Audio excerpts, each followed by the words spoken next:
Friends, आज की कहानी है अनचाही शादी भाग 2। पिछले भाग में आपने पढ़ा सुरेश ने कुछ अपनी कंपनी से लोन लिया और जहां जहां से आर्थिक मदद मिल सकती थी ली, और जो भी सरोज और उनके पति से बन सका मीना की शादी में लगा दिया और बेटी का कन्यादान कर निश्चिंत हो गए। अब आगे नए घर में आकर मीना अपने आप को ढालने लगी। अपरिचित जैसा तो कुछ नहीं था, तो उसे सब कुछ जाने समझने में देर नहीं लगी। सीता की पसंद नापसंद तो वह उसके आने जाने के दौरान ही जान चुकी थी। हाँ, राजेश से वह पूरी तरह से अपरिचित थी, लेकिन मौसी जैसी सास और बहन जैसी ननंद ने उसको एहसास नहीं होने दिया। राजेश का व्यवहार भी उसके साथ ठीक ठाक था, लेकिन उसने नई शादी जैसी गर्मजोशी उसके व्यवहार में महसूस नहीं की। शायद वह स्वभाव से ही गंभीर प्रवृत्ति के हैं, उसने मन में सोचा। कुछ दिन साथ रहकर राजेश वापस अपनी नौकरी पर चला गया। एक ही शहर में शादी होने के कारण बीच बीच में मीना अपनी माँ की देखभाल भी करती और पिता को हौसला भी देती। क्योंकि सीता सरोज की सहेली थी, इसीलिए उसने कभी इस बात पर ऐतराज नहीं किया और उसके पति राजेश ने भी उसको नौकरी पर साथ ले जाने के लिए कभी जोर नहीं दिया। सीता की सारी गृहस्थी मीना ने संभाल ली थी। वह भी खुश थी कि इतना अच्छा ससुराल मिला और पति भी समझदार। ननंद सुलेखा से भी उसकी खूब पटती और वो उसकी पढ़ाई में मदद भी कर देती। अपने बीए के नोट्स भी अपने मायके से लाकर उसको दे दिए। इधर सरोज सीता को ससुराल में सुखी प्रसन्न देखकर धीरे धीरे बीमारी से उबर गई। माँ बाप को सुखी देख मीना को भी संतुष्टि हुई। शादी को 1 साल बीत गया और अब वह चाहती थी उसका पति उसको नौकरी पर अपने साथ ले जाए। सभी लड़कियों की तरह उसके भी कुछ सपने थे, एकांत में पति के साथ कुछ प्यार भरे यादगार पल बिताने के, घूमने फिरने, मौज मस्ती और शरारतें करने के। अभी तक वह सभी के बीच में अपने पति से ज्यादा घुल मिल नहीं पाई थी और राजेश भी बहुत ज्यादा करीब आने की कोशिश न करता, तो उसे लगता शायद कुछ शर्मीले और शांत स्वभाव का है। शादी के 6 महीने बाद से ही 1-2 बार सरोज ने भी दामाद से मीना को साथ ले जाने के बारे में बात की थी, लेकिन उनकी तबीयत खराब है और मीना को उनकी जरूरत है कहकर टाल गया था। इसी बीच मीना गर्भवती हो गई और अब ऐसी हालत में उसे माँ के साथ रहना चाहिए कहकर वह फिर नहीं ले गया। ऐसा दामाद पाकर सरोज बहुत खुश थी और सीता उससे भी ज्यादा खुश। मनपसंद बहू मिल गई और अब दादी बनने वाली है, और बेटा भी ऐसा जो माँ की सेवा के लिए अपनी बीवी को साथ नहीं ले गया। नन्हे मेहमान के आने की खुशी में सभी मगन थे। जैसे जैसे समय बढ़ता गया मीना माँ बनने के सुख एहसास की अनुभूति में खोने लगी। पहले राजेश महीने में 1 बार आता और अब 15 दिन में आने लगा था, लेकिन वह बच्चे के बारे में ही बात करता।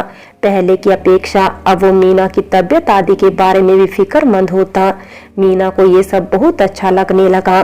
सीता और सरोज उसे तरह तरह की सलाहें देती, बहुत से परहेज कराती उसके लिए स्वादिष्ट और पौष्टिक खाना बनाती।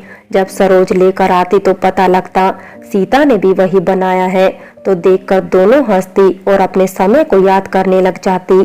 दोनों फिर से अपने बचपन में पहुंच उसके तमाम किस्से सुनाती। सुलेखा और मीना दोनों उनके मजेदार किस्से सुन उनकी शरारतों का अंदाजा लगाती। एक बच्चे के आने की आहट ने घर का वातावरण ही बदल दिया था। कभी बच्चे की धड़कनें महसूस करना, कभी उसका लात मारना मीना को एक नए सुखद एहसास का परिचय करा रहा था। 8वें महीने में उसकी गोद भराई की रस्म भी की गई। सभी अपनों और शुभ चिंतकों की शुभकामनाएं और आशीर्वाद मीना को मिला। सबके जाने के बाद सीता ने मिर्चें लेकर उसकी नजर उतारी। देखकर मीना हंसने लगी। सभी तो अपने थे न माँ, और आशीर्वाद देने आए थे, वो क्यों बुरा चाहेंगे। तू नहीं जानती मीना किसके मन में क्या है, कौन जानता है। कई बार कोई जानबूझकर बुरा नहीं करता, पर दूसरों की खुशी देखकर हाय जरूर लगा देता है, और ऐसी अवस्था में नजर जरूर लग जाती है कहकर उन्होंने मिर्चें चूल्हे में डाल दी। एक धांस सारे घर में फैल गई और मीना का जी मिचल गया। इन दिनों मीना को ऐसा लगने लगा कि सारी दुनिया की खुशियां उसे मिल गई हो। उसके चेहरे पर एक अनोखा नूर आ गया था, लेकिन जैसे ही सीता की नजर वाली बात याद आती तो एक अनजाना सा डर उसे घेर लेता। क्या सच में ऐसा होता है? किसी बुरे ख्याल से भी वो डर जाती। आखिर इंतजार खत्म हुआ और समय पूरा होने पर मीना ने एक प्यारी सी बिटिया को जन्म दिया और उसके जीवन में मानो बहार आ गई। सभी अपनी अपनी पसंद से उसका नाम रखने लगे। सीता के पांव तो धरती पर ही नहीं पड़ रहे थे, वो दादी जो बन गई थी। धूमधाम से सबने नन्ही परी के आने की खुशी सभी रिश्तेदारों और परिचितों को दावत देकर मनाई। नामकरण संस्कार में बच्ची का नाम रै से निकला तो मीना के मुंह से तुरंत रिया निकला और सबने इस पर सहमति जताई। राजेश भी खुश नजर आ रहा था और बार बार रिया के आसपास घूमता, पर इतनी छोटी सी बच्ची को गोद में लेने से घबरा रहा था। इधर सरोज और सुरेश भी बहुत खुश थे, आखिर वह भी नाना नानी बने थे और मीना उनकी इकलौती बेटी थी। उन्होंने सीता से मीना को अपने घर ले जाने को कहा तो सीता भी मान गई। वैसे भी पिछले 1.5 साल में मीना बहुत कम मायके रही थी, जाती थी और आ जाती थी। 1.25 महीना पूरा होते ही वह मायके आ गई। सरोज और सुरेश की सोनी जिंदगी में भी बहार आ गई। उन्होंने भी नातिन के आने की खुशी में कीर्तन कराया और छोटी सी पार्टी भी अड़ोसी पड़ोसियों को दी, पर तब राजेश नहीं आया।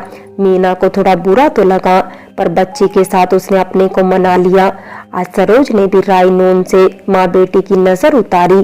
सब माँ एक जैसी होती है, मीना ने मन में सोचा। सरोज का घर भी मीना और रिया के आने से खुशियों से महकने लगा था। 2 महीने कैसे बीत गए पता ही नहीं लगा। रिया की किलकारियों से सभी के चेहरे खिल जाते।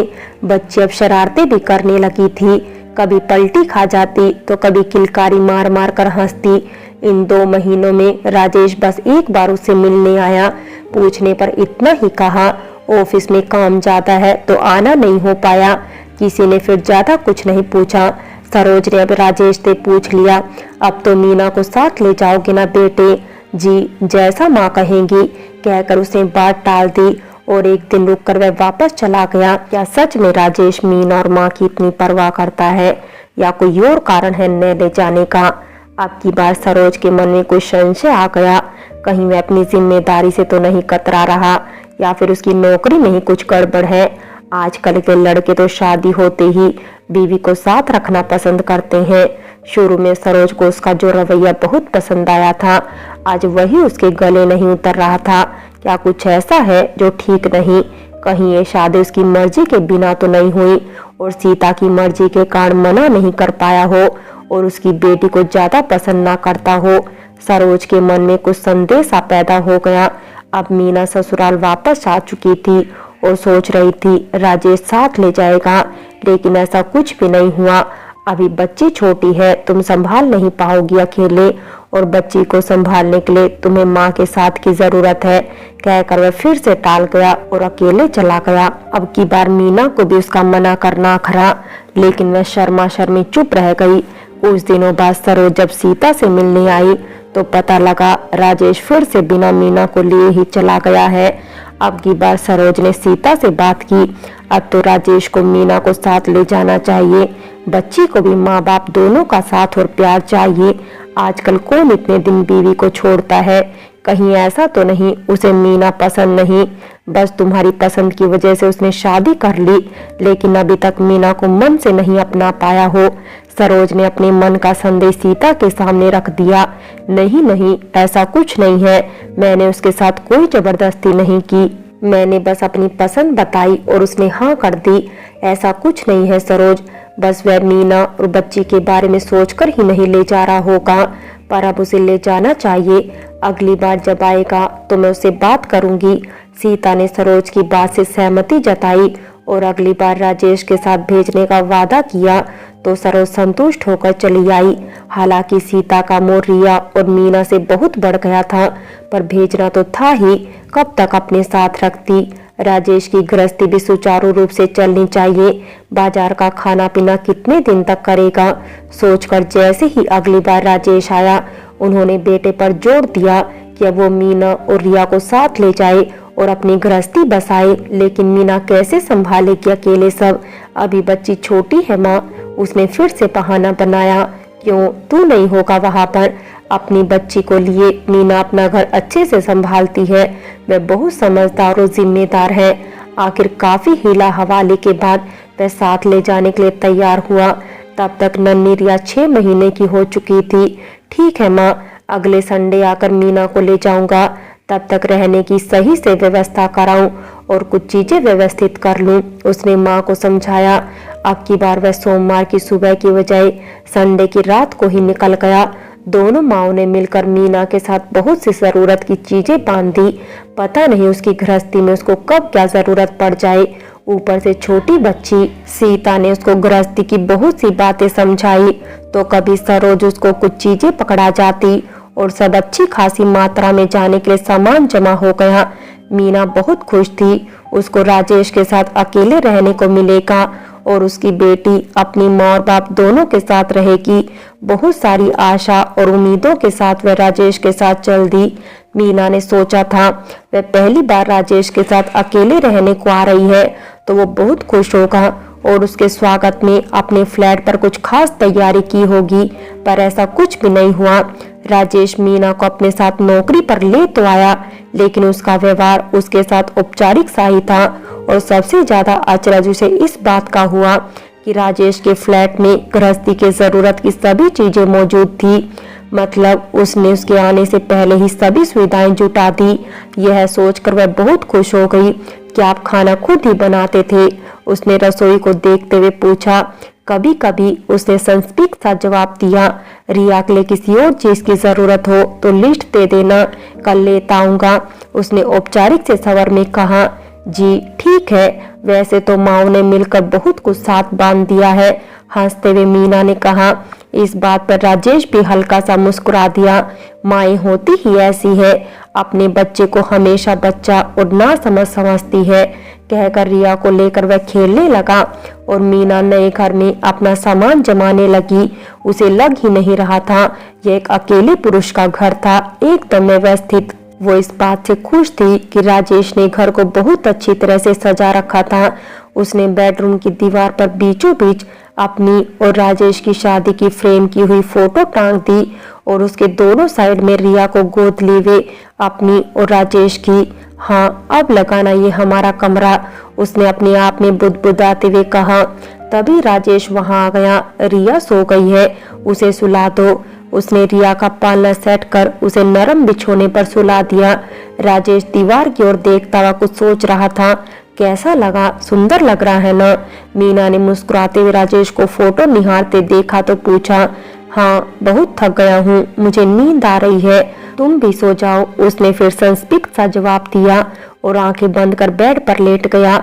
आज वह दोनों अकेले थे अपने घर में। शायद आज उसका मूड कुछ रोमांटिक हो।